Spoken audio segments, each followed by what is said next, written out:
Montana Territory, September 1879.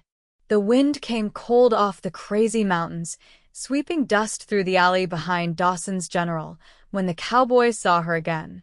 Kellan Grady had not seen her since they were both 10 years old and hungry in the streets of Lawrence, Kansas, two barefoot nobodies who once split a stale loaf of bread behind a church, not knowing if the next day would come. But there she was, standing in front of a broken wagon wheel, skirts dirted, eyes sharper than he remembered. Frances. His voice cracked quiet and sure, like a rifle being cocked. Her head snapped up. Kellan. She blinked. Then blinked again. I did not think it was you at first, he said, stepping out from behind the post. Not until you turned your face to the light. She stared at him, stunned still.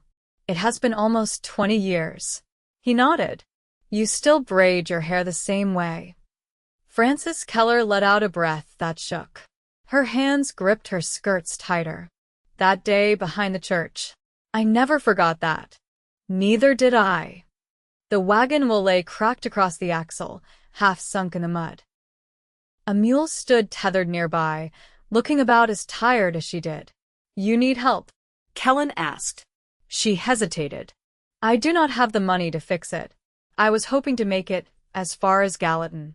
I have family there, or at least I thought I did. Thought. They moved. No one told me. Where are you headed now? Frances looked away. I do not know. I have nowhere left. Kellan glanced at the sky. The sun was inching low, gold bleeding through pine. He hitched his gloves tighter. Come back with me. To my place. It is not far.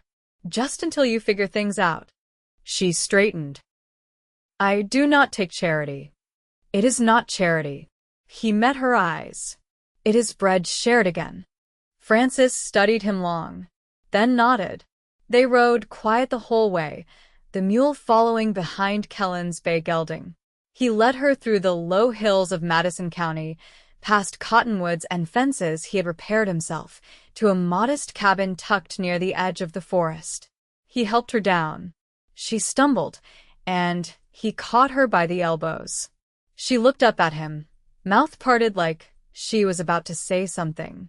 But instead, she said, You built this yourself? Every board. The cabin smelled of pine and smoke.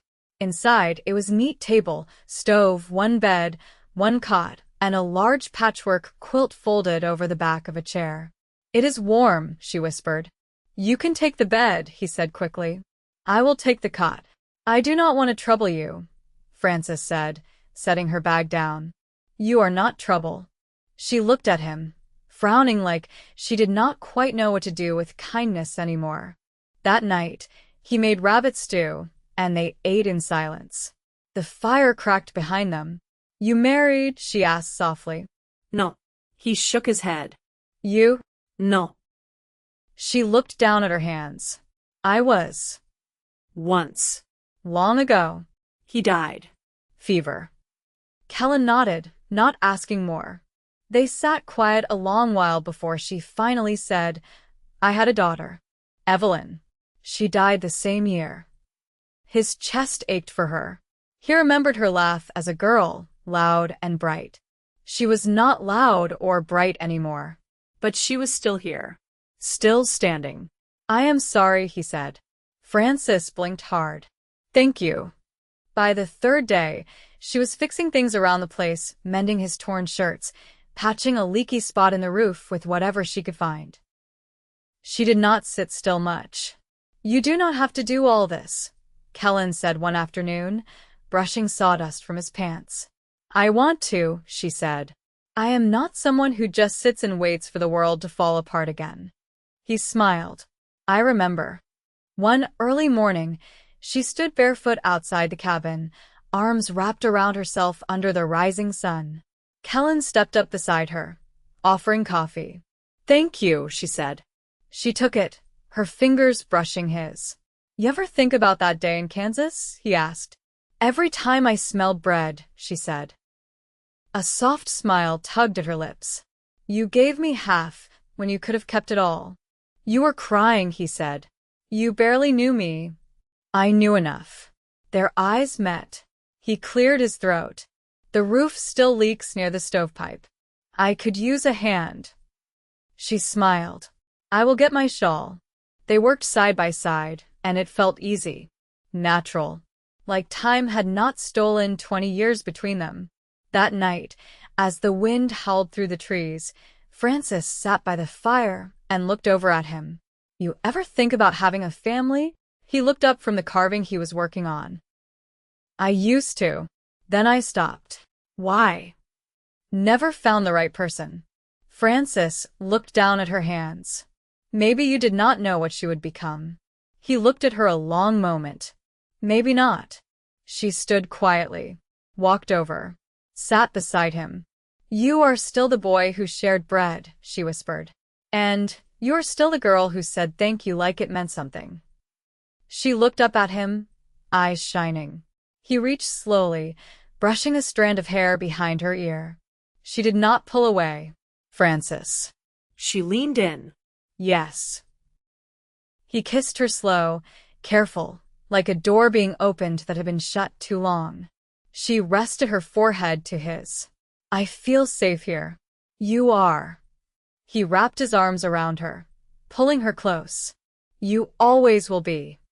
The gray light of morning settled soft over the hills when Frances stepped outside, pulling her shawl tighter around her shoulders. The air smelled of wet earth and pine bark, and somewhere beyond the trees, a grouse drummed low and steady. She stood quietly, watching the day begin, her boots sunk just slightly into the damp grass. Kellan came from the barn with his sleeves rolled and his hat pushed back. He nodded toward the horizon. Skies holding off the rain for now. She followed his gaze. Pale blue stretched wide, framed with the burn of early gold. I wasn't sure it would. He studied her a moment, then nodded toward the paddock. I've got a fence down near the creek bend. If you feel up to walking, I could use someone to hold the rail steady. I'm not made of glass, she said, stepping off the porch. Just point me toward the hammer. They crossed the meadow together, boots sinking through the soft ground where the wheel ruts had filled with runoff. The silence between them was easy, neither strained nor hollow, just the quiet of two people moving toward something useful. A pair of hawks circled high overhead, shadows flickering across the field. At the creek, a length of split rail had buckled under the weight of a felled limb. Kellan crouched beside it, brushing pine needles from the break. Storm last week must have softened the post. Frances knelt beside him, her skirts catching on burrs. You ever think about adding a second line of wire? Might keep the mules from wandering if another branch comes down. He glanced at her, surprised. You've worked livestock? For a neighbor back in Missouri. He raised hogs mostly, but kept a mule team for hauling feed. I helped him lay fence one winter when his boy came down with a cough. You always fix what's broken? She looked down at her hands. I try. They worked until the sun cleared the ridge, warming the back of her neck. Frances held the rail steady while he braced it, his hands moving with quiet certainty. When it was done, they sat on a log near the water, drinking from the same tin cup. You ever think you'd end up here? She asked, handing it back. He shook his head. Didn't think that far ahead back then. I did, she said softly. I used to imagine a house with a red door. Didn't matter what it looked like inside, as long as the door was red.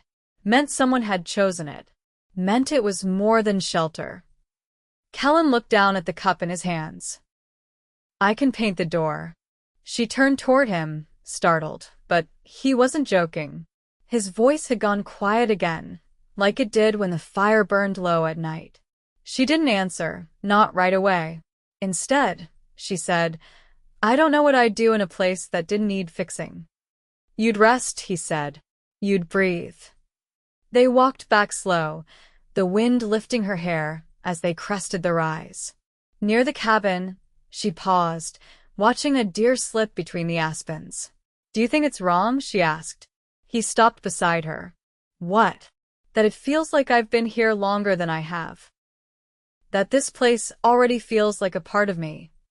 He didn't answer right away. Then, sometimes the right things don't take long. They just fit. She turned to face him. I've spent so long not fitting anywhere. He reached for her hand, his calloused fingers brushing hers. You do here. Later, while he hauled feed from the shed, Frances found his ledger tucked beside the hearth, open to a page with neat column supplies, trade weights, a note about the coming frost. She didn't read past it, but she touched the edge of the page gently, as if it might tell her more if she waited. That evening, she made corn cakes and fried apples, and he didn't say a word until the fire had died down to coals. You've made this place warmer, he said. Frances looked up. So have you. His eyes held hers. You don't owe me anything. I know. You can stay as long as you want. She reached across the table, resting her hand over his. I want longer than that. He turned his hand slowly, lacing their fingers together. Then we'll take each day, one after the next. Outside, the stars pressed close to the earth, and the wind settled like a lullaby in the trees. Inside, two people who had once shared a crust of bread now shared something steadier, quiet trust, gently grown, and the beginning of a home. The first frost came 2 weeks later, painting the wooden rails silver and stiffening the creek into silence. Kellan stood with his hands tucked into the back of his belt, watching his breath curl into the air. Frances had taken to waking early. Before the sun cleared the ridge, her steps light across the floorboards as if she didn't want to shake the stillness loose. That morning, she was splitting kindling behind the shed, sleeves rolled, a wool shawl tied snug across her shoulders. He leaned against the post, arms crossed, watching her line up each piece before bringing the hatchet down. You ever miss the town? He asked. She didn't look up. Not the noise. Maybe the sound of other women's voices, now and then. Sewing talk, or what someone's baby did that week. He shifted his weight. Would you want to go into Virginia City sometime? We could trade for salt and flour. You could see the shops. Frances set the hatchet aside and brushed wood chips from her skirt. I might like that. Kellan nodded. We'll go after the next full moon. Before the pass gets too slick. She picked up the bundle of kindling. You thinking of expanding the shed? He raised a brow. Why? You've got enough tools to fill twice the space. And the roof's starting to sag at the back corner. He tipped his head. I'd thought about it. Wasn't sure if it was worth the trouble. If you've got hands to help now, seems like a good season to start. He stepped closer, taking the bundle from her arms. You offering? If you're asking. He smiled, but said nothing more.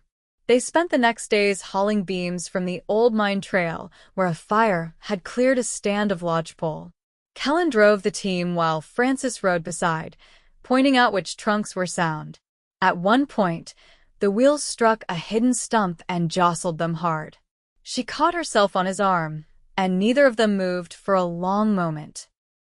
You all right? He asked. Frances nodded, glancing at where her fingers still rested against his sleeve. You always drive this careful? He looked down at her hand. Only when someone else is riding beside me. They worked through the afternoon, stripping bark and stacking timber. As the sun dipped low, they walked back beside the empty wagon, the horses trailing slow behind. The sky had turned the color of wet clay, and a coyote called once from the far ridge. You ever think of leaving this place? She asked. He pulled his hat lower against the wind. Not since I built the cabin. It's the first place that ever held steady under my boots. She took that in, quiet for a time. Then, what made you stop drifting long enough to build? He looked down at the path ahead. A man I worked for once told me, if you want to be remembered as more than a name on a grave, you plant something, build something, leave behind more than boot tracks. She nodded slowly. You've done that. He glanced at her sideways. I could do more. That night, after supper, He spread the plans for the new shed across the table. Frances leaned over them, trailing her finger along the penciled lines. "You draw like someone who's had practice." "My mother taught me letters before she passed," he said. "I kept them sharp working cattle tallies and freight charts." "She'd be proud," she said, not lifting her gaze. "You think so?" Frances looked up, her eyes steady. "I know so." She pulled a chair closer, and they sat shoulder to shoulder, marking measurements and jotting notes. The lamplight softened the worn ridges of his face, and when he turned to her, his voice was low and even. "You see yourself here come spring?" She didn't answer right away. "Then, I see myself planting something that might last." He reached across the table, not hurried, not unsure, and took her hand. Her fingers curled into his like they belonged there. Outside, the wind moved through the trees with a hush, brushing against the eaves like a breath. Inside, the fire crackled low, and the walls held the warmth of something beginning to root slow and steady, like winter giving way to the first green shoot. The snow came early that year, a fine veil drifting down from a low sky, blanketing the hills in silence. Kellan stood in the barn doorway, watching the flakes gather on the mule's back, listening to the soft crunch of Frances' boots as she crossed the yard with an armful of wool. She'd taken to spinning in the evenings, humming sometimes under her breath, not songs he knew, but small, private tunes she never offered names for. "You'll freeze carrying wet cloth like that," he called. She paused, lifting the bundle higher. The wind settled. "It's not so bad." He met her halfway across the yard and took the wool from her arms. "Let it dry inside. The hearth'll do the job just fine." "I didn't want to clutter the room." He looked at her, then toward the house, where the windows glowed faint with firelight. "You live there now. It's yours to clutter." She nodded once, quiet, and followed him back in. Inside, the warmth wrapped around them both. She shook the snow from her sleeves and went to the hearth, spreading the wool near the stones. Kellan knelt beside her, arranging the skeins so the heat could touch them evenly. "When I was little," she said, "I used to imagine snow meant the world was being forgiven for something." He glanced at her profile, the way the fire swept gold across her cheek. "You believe that now?" Frances shifted back, crossing her legs beneath her. "I believe it covers things for a while. Gives you time to figure out if something's worth digging up again." He didn't answer right away. Instead, he reached above the mantel and took down a small tin box, worn at the edges. He handed it to her without explanation. She opened it carefully. Inside lay a folded strip of ragged linen, a broken button, and a scrap of faded paper with a child's drawing scrawled in charcoal, 2 stick figures under a crooked sun. Frances traced the edge of the drawing. "We drew this. You gave it to me the morning you left Kansas. Said it'd keep me from forgetting your face. I didn't think you'd keep it. I kept everything that mattered." She looked up, eyes searching his. "Why didn't you come looking?" "I did," he said. 2 years later, when I had enough saved. But you were gone. No one knew where. After a while, I figured maybe you'd gotten free of hunger and didn't need to look back. I thought you'd forgotten. I couldn't." Frances closed the box and handed it back. He didn't take it. "You keep it now." Her fingers curled around the tin. She held it close to her chest, then set it gently on the shelf beside the fire. Later, as the wind picked up outside and the sky darkened further, Kellan brought down a soft hide satchel from the loft. "I meant to show you this before the snow came." She pushed aside her shawl and joined him at the table.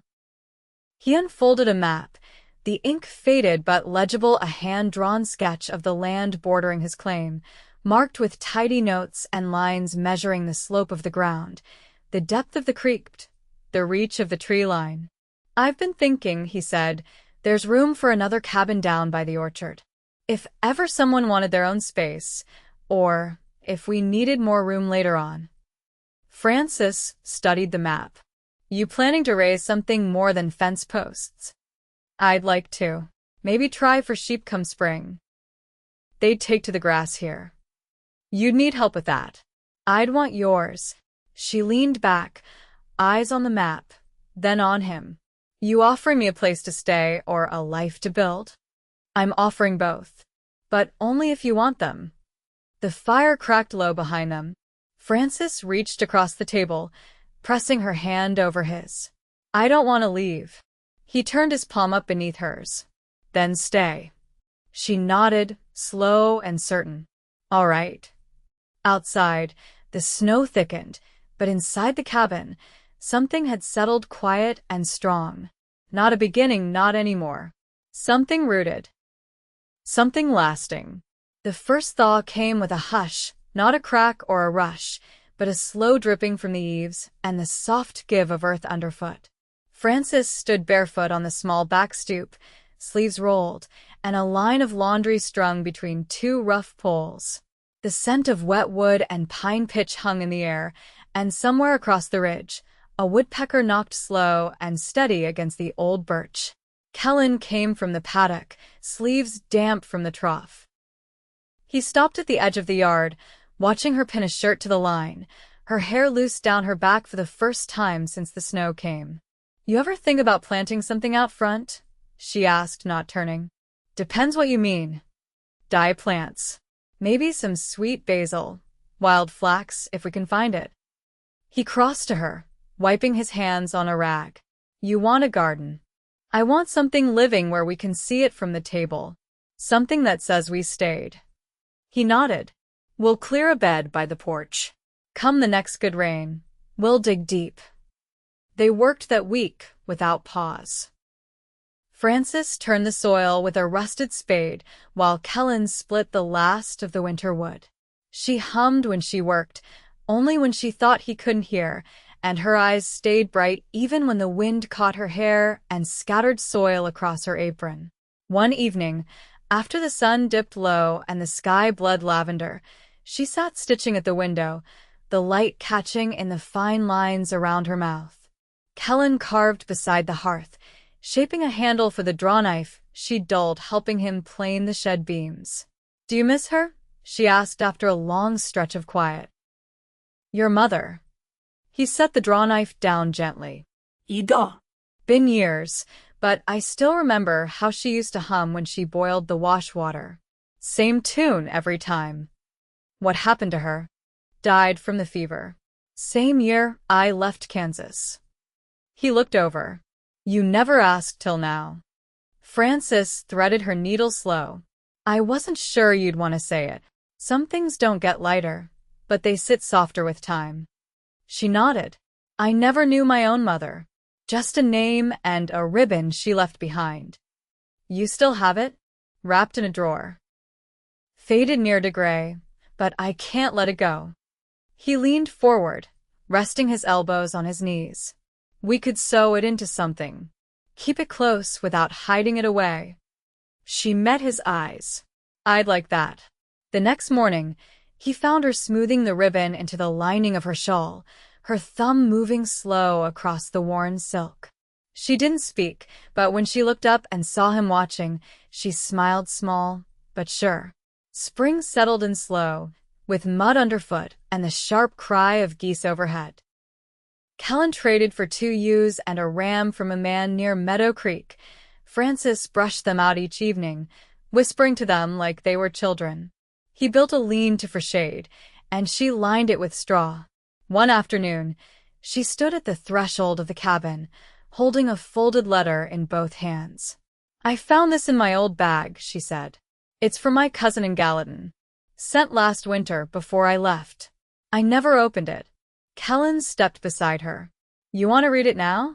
She unfolded the paper slowly. Her eyes moved across it, lips parted, then she handed it to him wordlessly. He read it through once. She's well. Has a child. Says she hoped you'd come. Frances nodded. I might write her back. But I don't feel the pull I once did. You've got roots here now. She looked up at him. Ida. That evening, they sat on the porch, the earth still damp beneath their boots, and the sky swimming in the first stars. Kellan reached for her hand. "I've been thinking," he said. "If we're planting, building, raising, then I reckon we should name the land." She tilted her head. "What would you call it?" He glanced out across the slope. "Stillwater Ridge.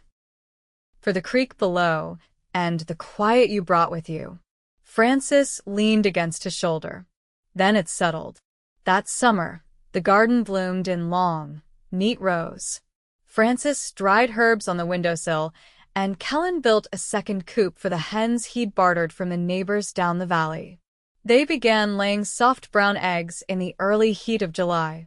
One evening, as thunder rolled low behind the hills, they stood in the doorway, watching the trees sway.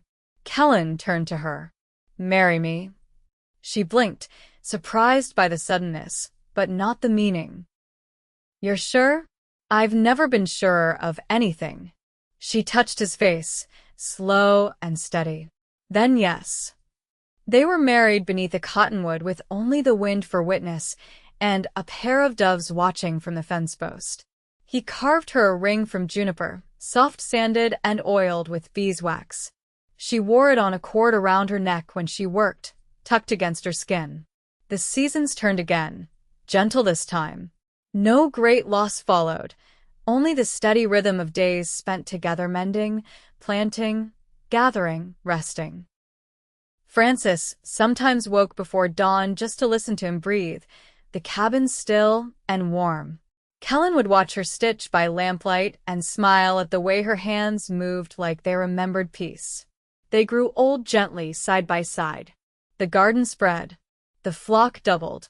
A child came to visit each summer, the cousin's boy, red-cheeked and curious, and Frances taught him how to card wool and name each star over the ridge. Kellan taught him to whittle. And when the fire burned low each night, they sat close, hands entwined, knowing they had come through hunger, through silence, through grief, and found not just shelter, but home. Stillwater Ridge held their laughter, their work, their names carved into the wood beside the door. And in that quiet place, they lived the rest of their lives, not just surviving, but loved. Fully.